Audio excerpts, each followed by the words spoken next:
Hey, Dr. Jon Finn here. Welcome to the Habit Mechanic podcast. Right now, you can get my new best-selling book, Train Your Brain for the AI Revolution, at tougherminds.co.uk.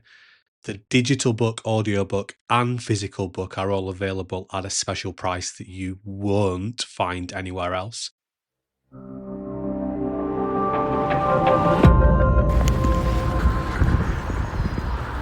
Hi everyone, this is Dr. Jon Finn. Welcome to another Tougher Minds podcast. You've guessed it, I'm out walking again and I'm just reflecting. Resilience is talked about an awful lot, but I think often people are not really sure what it means. The way that we understand resilience is very simple. It means that if you are resilient, it means you're good at recognizing when you are doing and thinking about things that are not helpful for you being at your best. So that might be, I'm good at recognising, eating that type of thing isn't good for me, staying up too late, that's not good for me, worrying too much, beating myself up, none of that stuff's particularly good for me. So it's good at doing what we call intelligent self-watching, that is watching ourselves in an intelligent way. The second part of being resilient then is being able to take action and build better habits to replace those unhelpful habits that are making you do the unhelpful things. So that's the way that we see resilience. It's about getting good at recognising when you're paying attention to unhelpful things, and also once you've recognised the unhelpful things you're doing, it's getting good at building new habits to replace those unhelpful habits that are making you do the unhelpful things. Now, we know that we can all build new habits because our brain is like plasticine and it changes via this process called neuroplasticity. And all that means is that the neurons in your brain, of which there are about 100 billion of them, they're like plasticine, they remold and they reshape. And often when we think about being resilient and changing ourselves, and the smallest unit of change is just to build a simple, new, helpful habit, we come to this concept of willpower. And we want to use our willpower to resist doing the unhelpful thing and to do what is more helpful for us. And willpower, as we describe it, it resides in the prefrontal cortex. And that is the part of the brain that we do use to put the brakes on our behaviour, whether it's our unhelpful thinking or resisting reaching out and grabbing for the biscuit or making ourselves go to bed on time, whatever it is, that we do use willpower to help us to do that. It sparks the change process, if you like. But what we also need to recognise is that willpower is a limited resource, and just on its own it won't be enough to help us to create sustainable change, to build sustainable new helpful habits. In order to do that, we have to use insights from behavioural science. And that means that we need to understand what are the things that influence what we can do and what we get in the habit of doing. What we need to understand is that these things are often invisible, and therefore they're often difficult to manage and control. Behavioural science is quite a complex discipline, and there are many very famous experts who've pioneered different strands of behavioural science, but not one of those strands explains everything about what we need to do to actually manage ourselves and ultimately make sustainable change. So in order to make behavioural science really accessible and really usable, whether you want to use it to build better habits for your well-being, for your performance, for your leadership, whether you want to get people building better habits to drive a more successful culture as we enter the new world of hybrid working, these 9 factors are absolutely essential to understand and actually activate in order to help people to build the type of habits they're going to need to build in order to be successful.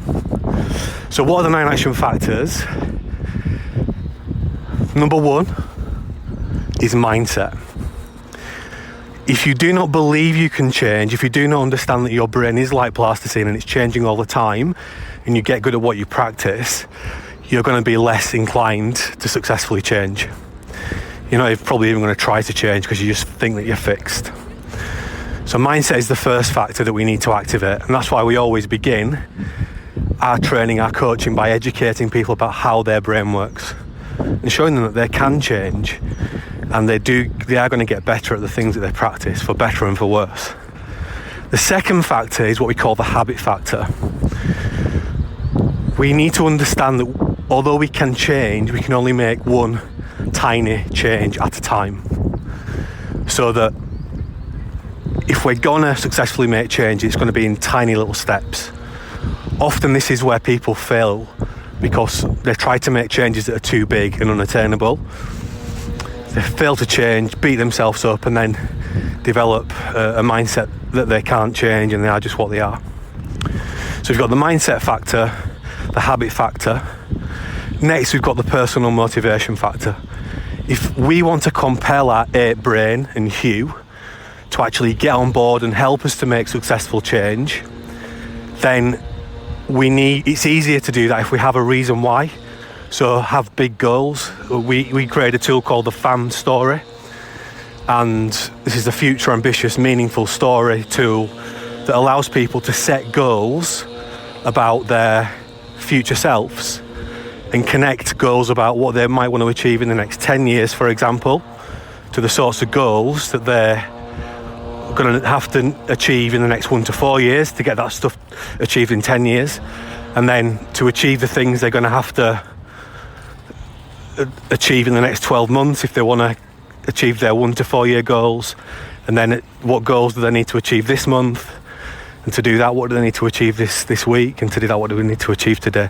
So we have to activate the personal motivation factor. That's going to help us to make successful change. The next factor we call personal knowledge and personal skills. Let's just say that I want to build a better stress management habit. I might know that I need to do that, and I might have all the motivation in the world to want to do it, but without new knowledge and skills, I might not be able to do it because I don't actually know how to manage my stress well. I might want to build better habits to become what we call a team power leader, but without knowledge and skills, I won't be able to do it because I don't know what I need to do to become a better leader. So knowledge and skills for many of the difficult things,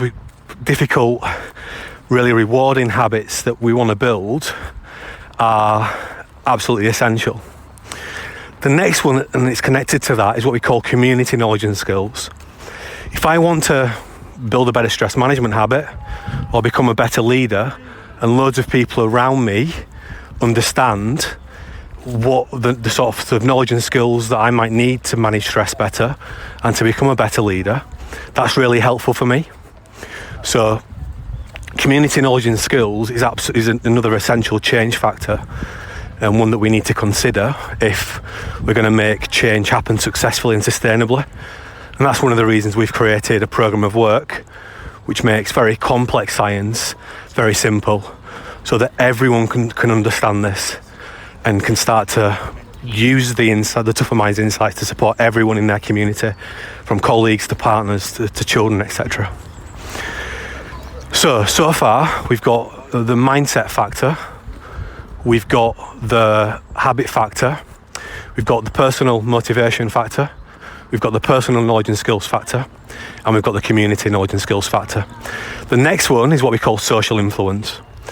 So we know that the ape brain, the P in the ape brain stands for P, perceived. We know that we are hugely influenced by the important people in our lives, and we often model and copy their behaviour.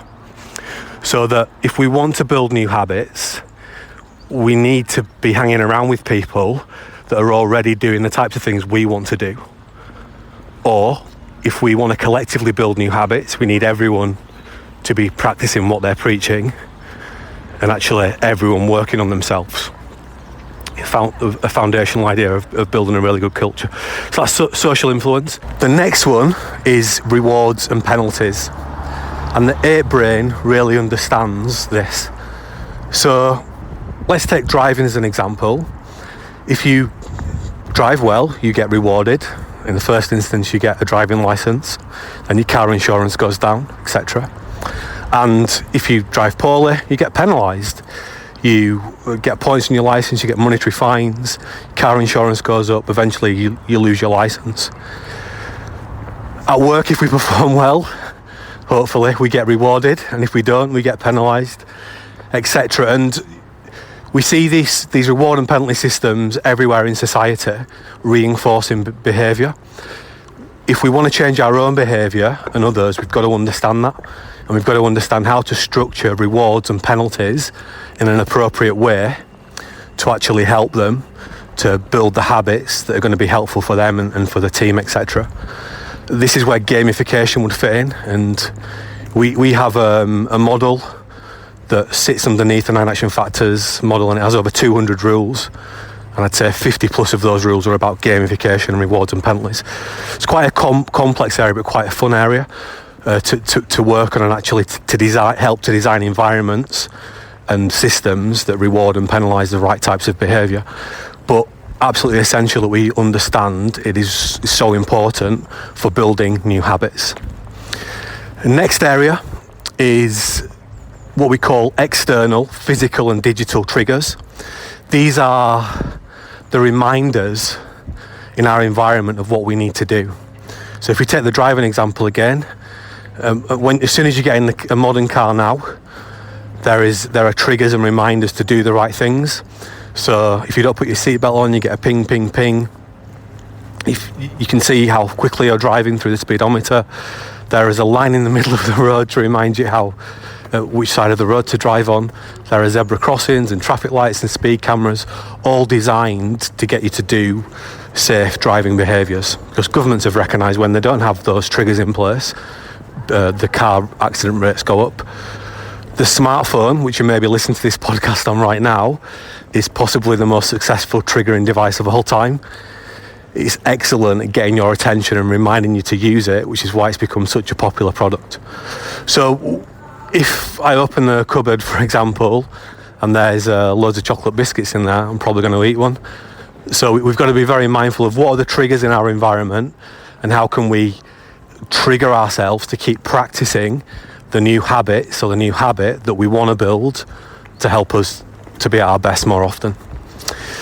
And then the final factor of the 9 action factor model is what we call brain states.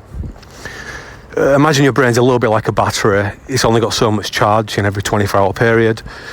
And if we take the driving example again, if you learn to sleep if you learn to drive when you're sleep deprived, it's going to take you much longer to learn how to drive than if you do it when you're mentally fresh. So the importance of the brain state factor is to be aware that when we're trying to build difficult new habits, it's better to practice doing that or practice planning to do that when we're mentally fresh, because that will give us a better chance of actually controlling our behaviour. So we talk about resilience a lot. For me, it is the absolute foundations of everything that we do, and everyone can get better at it. Everyone can get better at being more self-aware, do more intelligent self-watching, and everyone can get better at learning how to build new habits. And what is absolutely essential if you're going to do that is to understand the 9 action factors. And to make that really simple to put into practice, we've created the habit building plan, which is an essential part of our Me Power Resilience program. And of course, the Me Power Resilience program is all about building better habits in every area of your life. So it shows you how to put the 9 action factors model into action into any new habit that you want to build. So if you want to learn more about it, you can check out the Me Power Resilience program. If you just want to get going and just get better at doing a little bit of self-watching and a little bit of planning, absolutely free, you can access the Me Power Resilience Planner. Just go to our website, access that for free, and that gives you daily and weekly structures to make it easier for you to actually plan and reflect and start being more resilient, which we can all learn how to do. So I hope that was helpful. I'm going to talk a lot more about 9 action factors and resilience in future podcasts, but that's all for now.